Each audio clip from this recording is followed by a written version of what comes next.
Now, there's a lot to unpack here, and it makes me want to die. You almost made the shortlist, but you failed.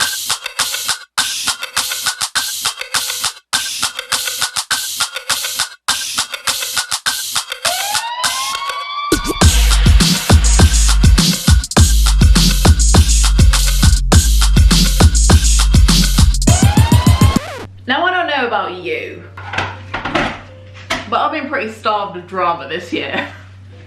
Drama. And if you've watched my 40 before 40 video, you'll know that one of the pipe dreams of my life is to be a literary judge. Now, it's not a truth universally acknowledged that you should always dress for the job you want, but it can't hurt, right? Now, you may or may not know that I've been working in the book publishing industry in the UK for like 8 years. This is the first year that I've been freelance, which means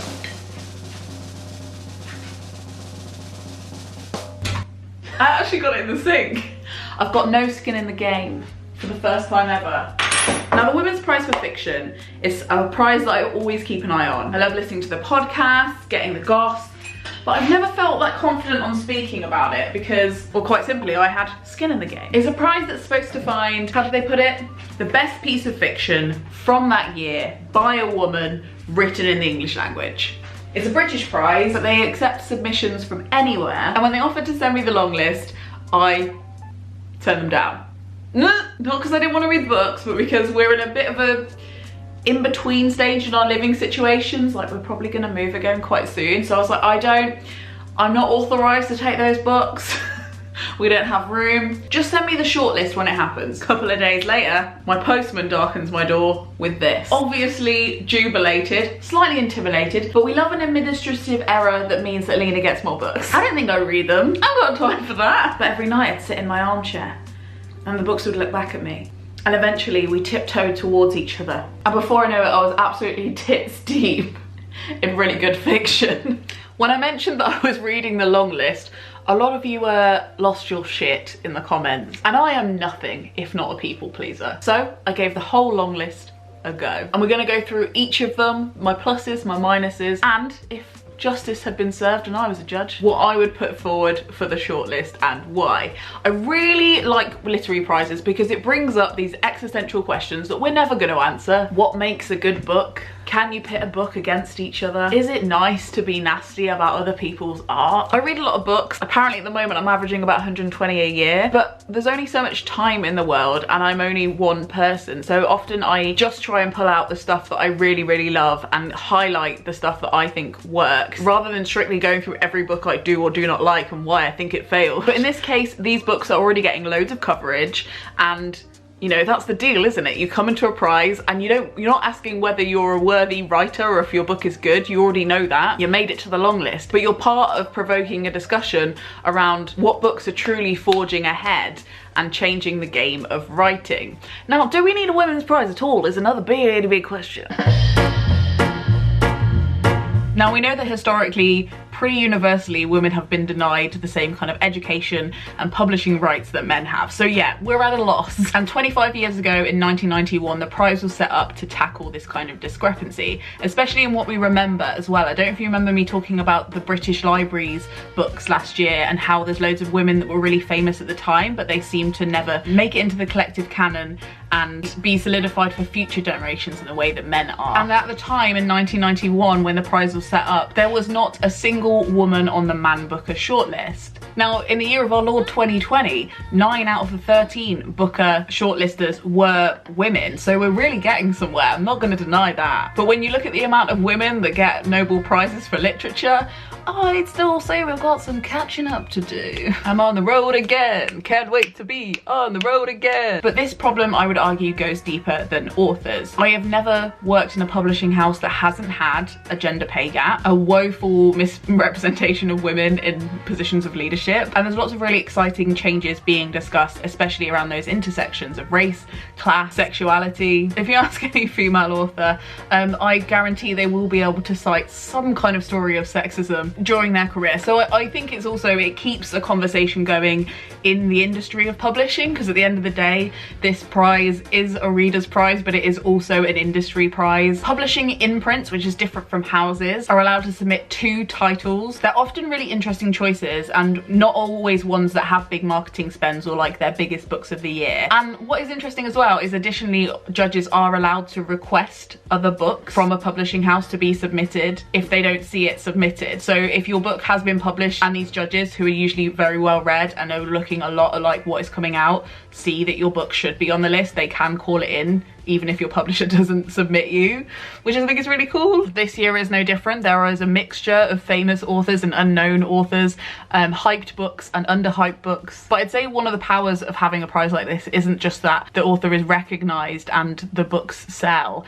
it's also to solidify the hype. So even if a book has hype that year and you're like, we already heard about that book, the chances of it being remembered and actually bought in future, not go out of print, potentially even get onto syllabuses, is greatly multiplied if it's recognised by a prize like this. Solidifying hype, I think, would be one of the manifestos that I'd put on it.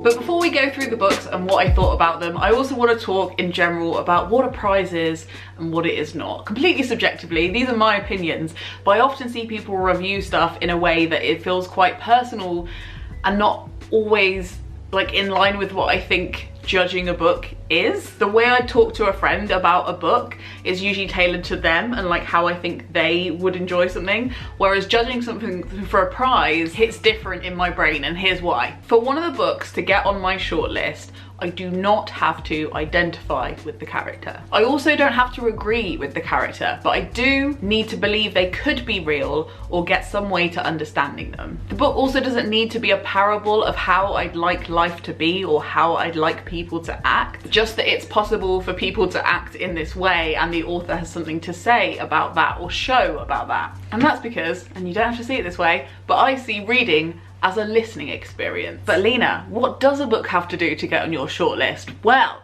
I'll tell you. I thought about this for a long time, and I think that what I want to say is it has to do something new or it has to do something old superbly. For me, it obviously has to have good characters, good plot, good pacing, but I want this prize to go to somebody who is a good writer, and I think a good writer also needs to be able to write a good sentence as well as just a good book overall. Like, I want to be there getting my highlighter out, underlining stuff, just like I think a good painting needs to like stand up to scrutiny if you like stare at it really close. I was looking around the internet and I stumbled on this video by an 8th grade teacher who was trying to explain what a good book is and whether it's okay to judge that, and he talked about how no book is inherently like bad or completely rubbish, but if you're looking for a good book, just in the same way that if you're looking for a bit of good tech, you would go to somebody who uses a lot of tech, like you go to somebody who uses a lot of phones, has tested out a lot of cameras, and you'd ask them which one is the best one. You want to turn to people who read a lot of books to find out what the good books are. And it doesn't make other books bad, it's just, it has to be, and this is something that, again, another YouTuber I was watching talk about the prize called Britta brought up, this idea of a book that is ambitious. And that doesn't mean it has to have loads of characters or loads of plot or be a really big book, but it has to look like a really hard plane to land, and then I have to watch you land it meticulously. Just because something's good doesn't mean it should be inaccessible. That's also a personal feeling of mine, but it does need to be doing something fairly new or something old but polished, something that I'm like, oh, you did that thing again, but you did it in a different way, or you did it just so well. I have to stop and applaud you. Right, that's enough of that. Let's talk about the books. Now, when I said I gave all the long list a go, that's not a lie. But I did apply my usual reading rule to this long list because I don't think it should be exempt. If I feel like giving up before the 100-page mark, I can give up. And it was 25 pages into this book before I gave up. I could spend ages picking this apart, but I don't really think it's productive or necessary. I wrote one sentence in my notes for this book and it just reads, "This read like autocorrect." I could be very wrong. Bernardine Evaristo, Jonathan Coe, Alison Lurie have all blurbed this book, but the tone and the word choice almost felt spoofy. Like, it just didn't feel like a finished manuscript even, let alone a finished book, and I just couldn't continue. So I DNF'd. That was the only one I did. That was the only one I did. I finished all the rest. I swear. Consent by Annabelle Lyon. This follows two sets of sisters. One of each has a sibling who is killed by a partner, and the surviving sisters team up to find out what has happened. Mattie is what the book calls intellectually disabled. They don't really go into any more details than that, but she is in full-time care with her sister, and her boyfriend kills her. Jenny is a twin who's in a BDSM relationship with a man and is killed. And, well, if you can't guess the ending, then you'll probably enjoy this book more than me. I'm really not somebody who guesses endings very often, and the smugness that I imagined having at a moment like this just didn't arrive. It's an essentially psychological, fast-paced thriller. I don't think it was doing anything particularly new. It did make me realise that it's seldom I come across a sibling relationship that is about a disabled and a non-disabled sibling working together. And the other good thing I could say about it is that it will definitely get you out of a reading slump if you're in one. It's really easy to read, and it's really like enveloping when you're in it, but honestly as soon as I closed the book I knew that I would probably forget it within the next few days. I was trying to fight my hesitancy about this book because the cover makes me want to die and the title is too on the nose for words, but what really did it for me, what definitely struck it off the shortlist for me, is that it doesn't explore consent that much. Honestly, the depths of discussion about consent just weren't there. And that's the real mystery that will never be solved. Luster by Raven Lalani. I definitely think this is one that's going to divide people, kind of in the way like Conversations with Friends divides people. With my judge hat on, I'd say it is a good book. I found it confusing. It didn't seem to have like a real focus apart from it was tackling transactional relationships. It follows a black woman whose life is up in the air, and she meets a white man called Eric who is married. She starts having an affair with him. She realizes that he has like a black adopted daughter. Long story short, she moves into the family house, much to the aggravation of his wife, and then the rest of the book is kind of about them orbiting around each other and trying to navigate what is a kind of not completely, I think, textually justified situation. Like, I didn't believe that all the characters would get themselves into this situation without a little bit more of a fight or a little bit more of a discussion about it. It was a confusing read for me because the beginning I was actually laughing out loud, and then the character ceases to be funny, which is fine, but it just felt like it kept trying to change tone. In the last like 30 pages, loads of stuff happens, but in the majority of the book it's kind of like just a lot of orbiting around each other that doesn't yield anything actually happening or anything internally happening for the characters. So I personally found it a really frustrating book to read, but as with pretty much all the authors on the list, they are good authors. She's a good writer. And I found the main character's relationship with the adopted daughter the most interesting and compelling bit. So it's kind of a complicated one. I think I would say that I didn't enjoy it, but that wouldn't stop me recommending it to a friend that I think might like it. Does that make sense if you ever had a book like that? So, you know, for that reason, it's not making the shortlist, just because I think it was quite a confusing reading experience and purposefully uncomfortable, which isn't a bad thing, but I also just felt like it was a little hollow. I felt by the end I was understanding like what the author was trying to do, but I just, for me, that never materialized completely, and I wasn't really sure why. So if you read this book and you really liked it, please explain a little bit more about, I'd love to hear like what you liked about it and what you were getting from it. So not a bad book, but not a shortlist book for me. Dawn French because of You.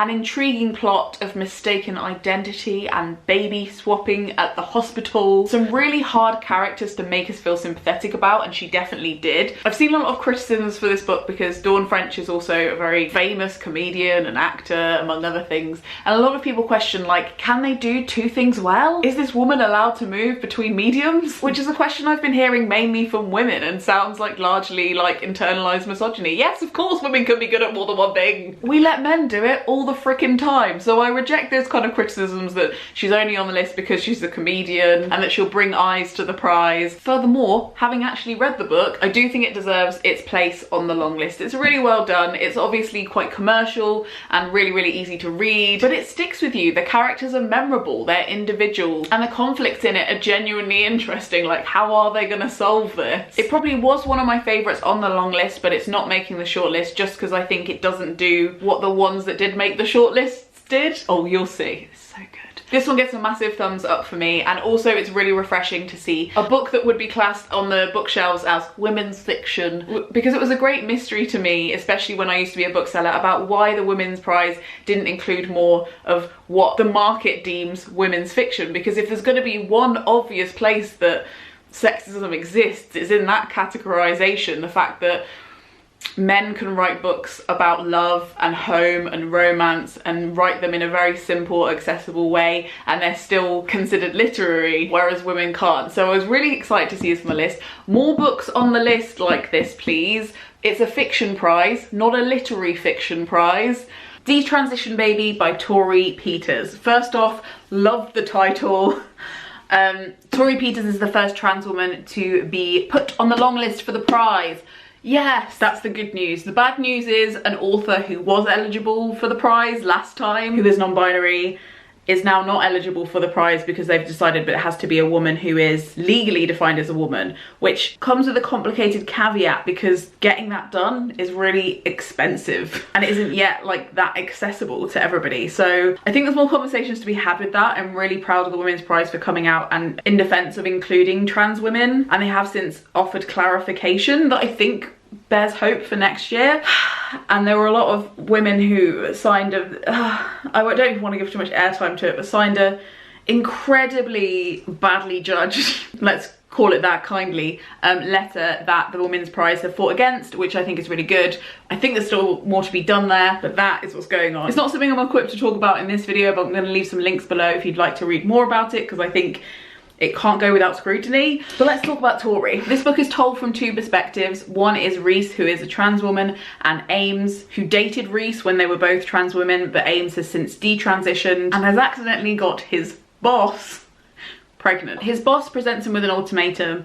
Either you are the father to the child or I'm getting an abortion, and he can't really picture himself being a father, and being a father figure is really complicated for him and brings up a lot of stuff, which leads him to getting back in contact with Reese, and it's about them trying to imagine a new kind of family where Reese, who has always wanted to be a mum, can enable Ames to parent the baby. Tori Peters is a fucking incredible writer, and I'm definitely going to read her other books. Page to page, this was an excellent read, and we need more found family narratives, I think, as well as I really liked seeing the relationship between Ames and Reese flick really naturally between platonic and romantic in a way that I think is more realistic than a lot of ways we usually sort different kind of relationships in books. It was also a really interesting twist to make the boss of Asian descent, and she talks a lot about intersectional feminism when she's interacting with Reese, and they have a few really interesting standoffs about oppression Olympics.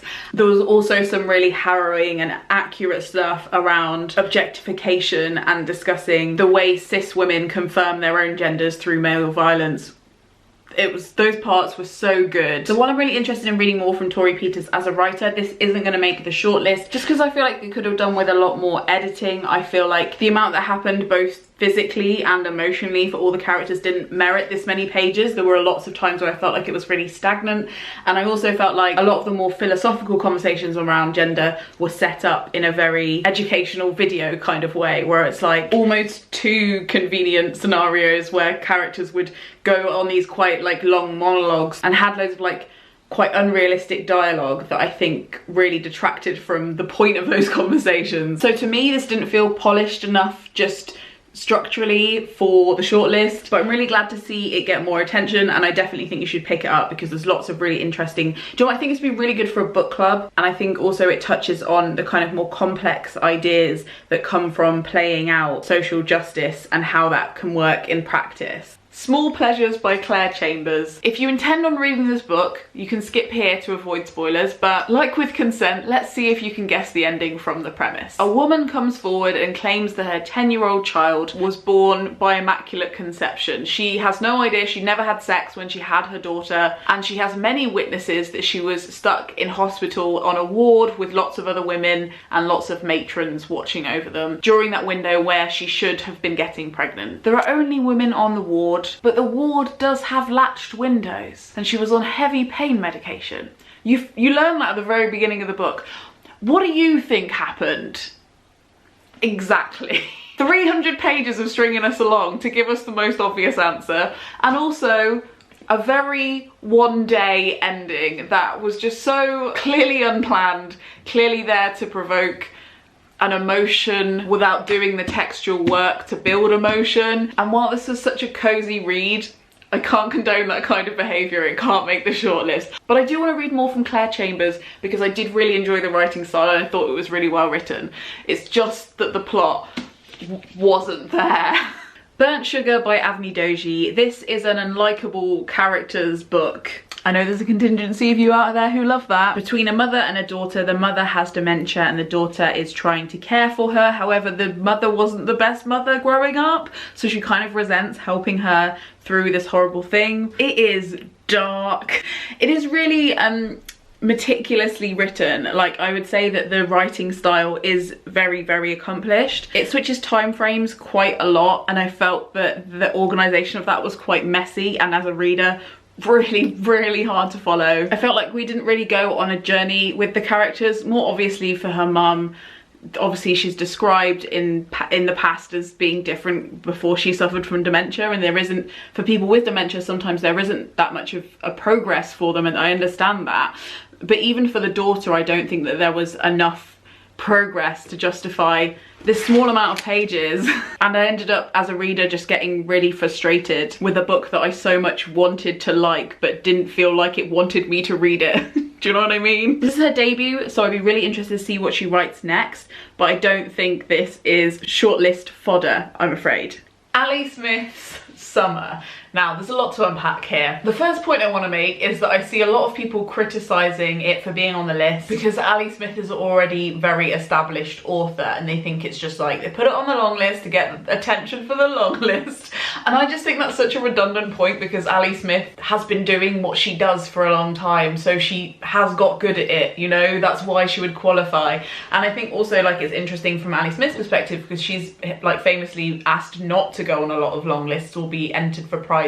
So I don't like that criticism of it. However, a criticism I do have, and this is just a personal feeling, is that, controversial, I don't think that books that are in a book series should be eligible for book prizes. Reason being, this isn't a work that stands on its own. Even if it's good enough to, even if it wants to, in the same way that you wouldn't enter an episode of a TV series for a film award, the context of the book, the other books, still will always exist for the readers and potentially the judges.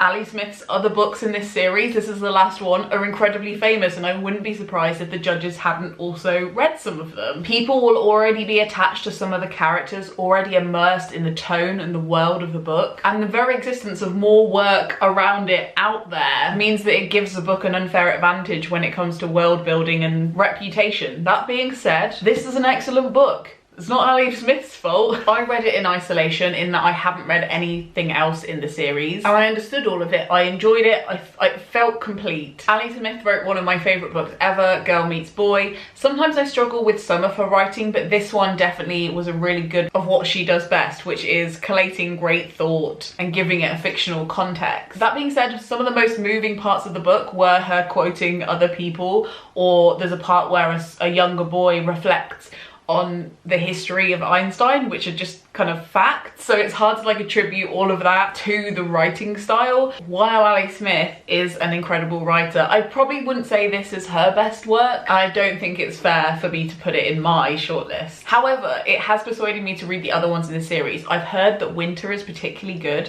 so I'll be hitting that up because I did really, really like this book. How the One-Armed Sister Sweeps Her House by Sherry Jones.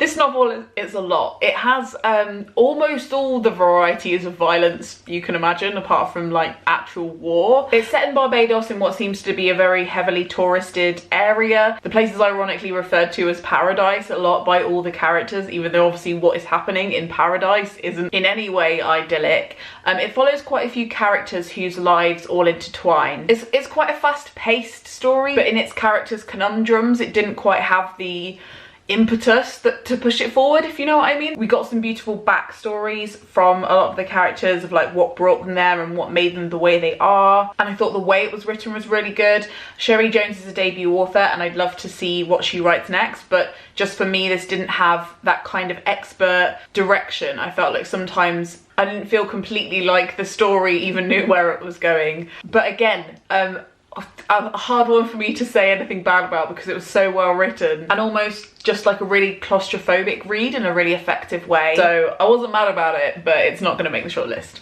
Exciting Times by Nisha Dolan. You almost made the shortlist, but you failed. And for no real reason, I could just be honest and say that I don't think it was doing anything new enough. It's about a woman who doesn't know herself very well or her own wants or needs and is teaching on a TEFL course in Hong Kong and gets swept up in a very clean love triangle between somebody who's clearly very bad for her and somebody who's clearly very good for her. And it's this frustrating ride of watching her try to navigate that and what she picks in the end. I did find it a really frustrating read, but in all the intentional, yes, you wanted me to be frustrated, Nisha, kind of ways. And it was also really clever the way it talked about what proper English is, because the main character is Irish and she's supposed to be teaching these young children what proper English is, and obviously she doesn't use what is termed proper English. So I liked those bits of commentary. I wish there was more around that and generally her experience in Hong Kong and less about her spending a lot of time with a massive bell end of a Tory man. But it was really good, and I'd say it'd be really good for fans of convenience store women and stuff like that, where there's quite sparse internal dialogue to demonstrate that somebody has become a cog in a machine, and like a very mood-based discussion of what it's like to be consumed by the default way of living but then feel a little bit uneasy about it. Isn't an easy read, but it almost made the shortlist because it is pretty good.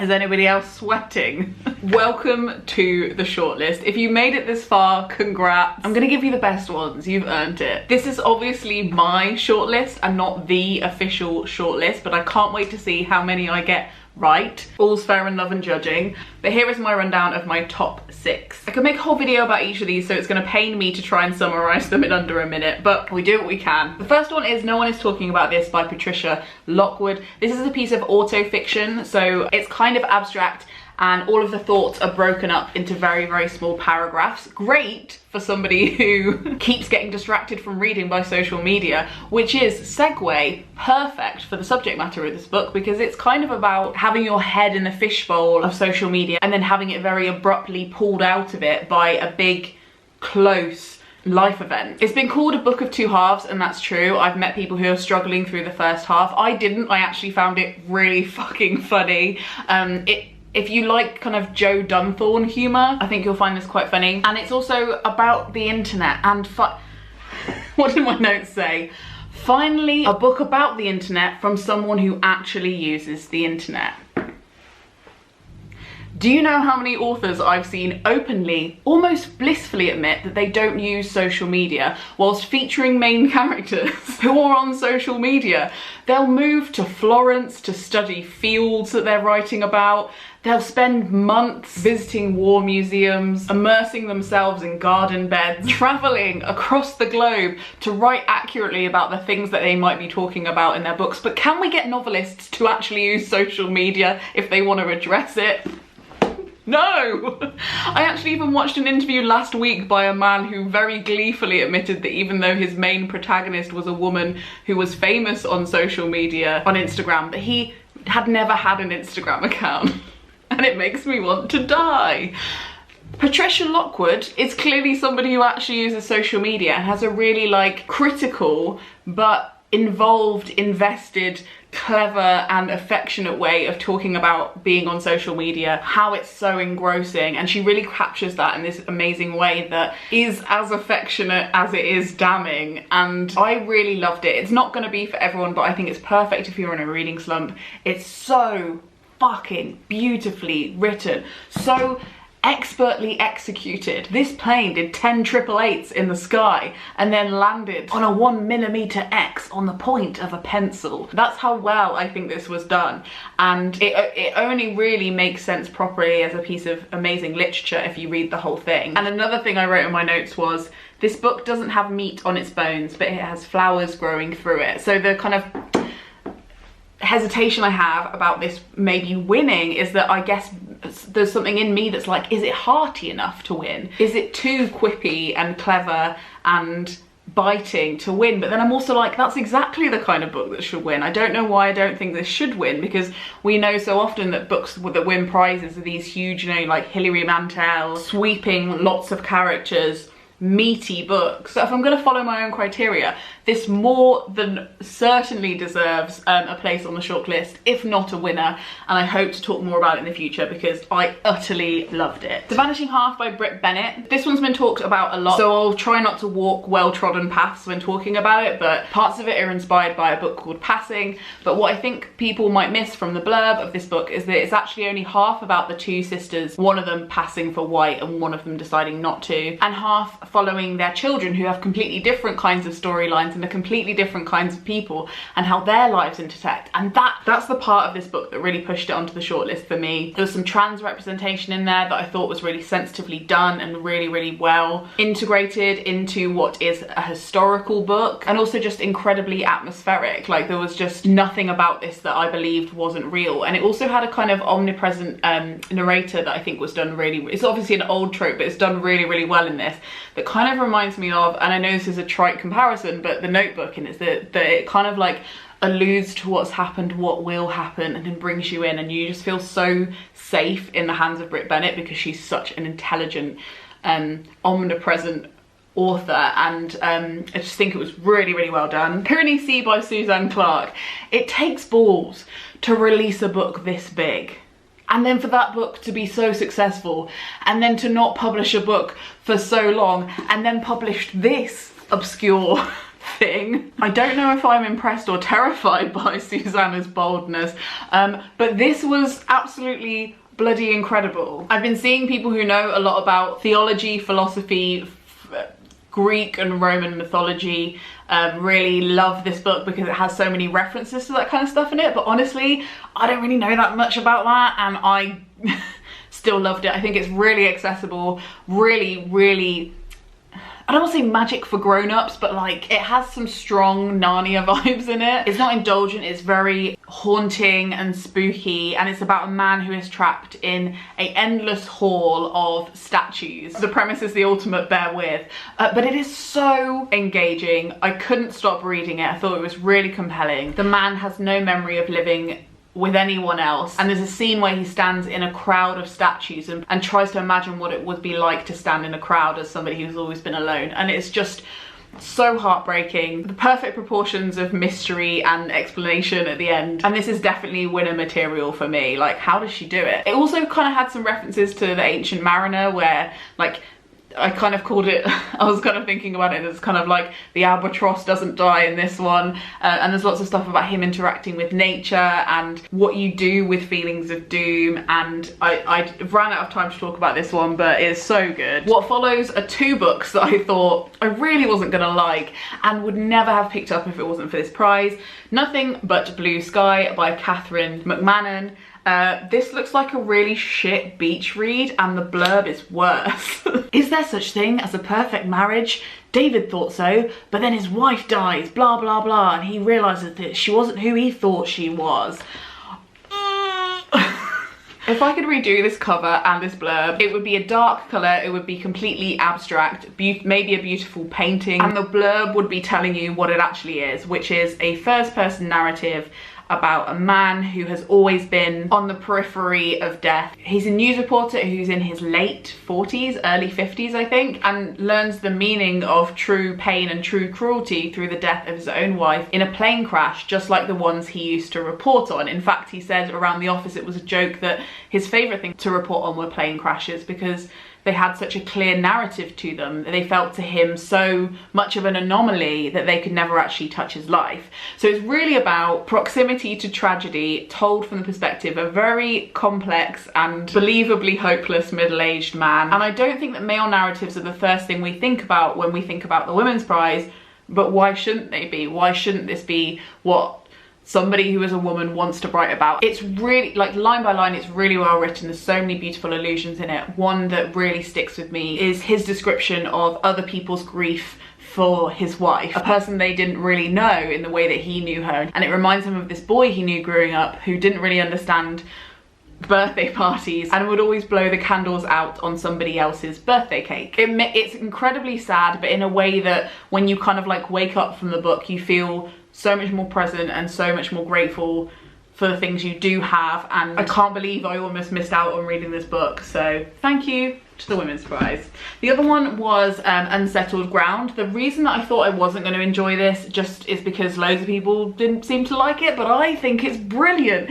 I think it'd be a great indie film. It's about two twins, a man and a woman, whose mother dies, and they're in their late 50s and they've never left their cottage, and suddenly they're evicted and they're made effectively homeless. It's really compelling. I couldn't stop reading it. It's a very close, small story in a small village near Devizes, I think, which again is a part of England we never really hear that much from. It's about being stuck in time and the real implications of poverty. And I was wondering to myself why I enjoyed this so much, and I think it's maybe because I'm kind of a little bit oversaturated now with stories of millennials and people my age, and I feel like hearing from people who are in their 50s who aren't living very conventional lives about the struggles that they're facing was exactly what I wanted to read about. And I thought it was an incredibly unusual premise, and I thought it was executed beautifully, so it has to qualify for this list.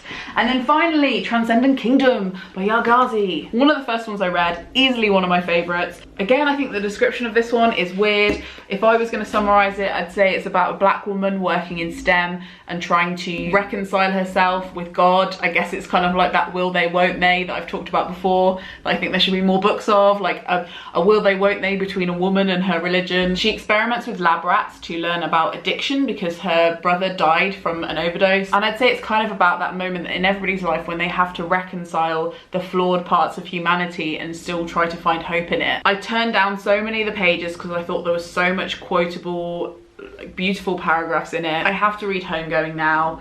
I can't believe how good this book was, and I can't believe that I can't just talk about this book for another 15 minutes, but we must end. More than earned its place on the shortlist. Which ones to win? It's really tough. I would be happy if any of these won. I think just because I know it's going to be really widely read, I think this one is so good at doing so many things that it would be enjoyed by so many people. I would love to see this win just because I feel like so many people think that they won't like it, so it would be a great one to win because it would make people actually read it. I think The Vanishing Half could win because they'd love to see a film of it, and it would definitely up the chances of there being a film. I think it'd be cool if a fantasy book won. I think it'd be cool if finally somebody who actually understands the internet won. I think it'd be cool if a woman who wrote about a man's perspective won. I would be happy with any of these choices, but that was my shortlist.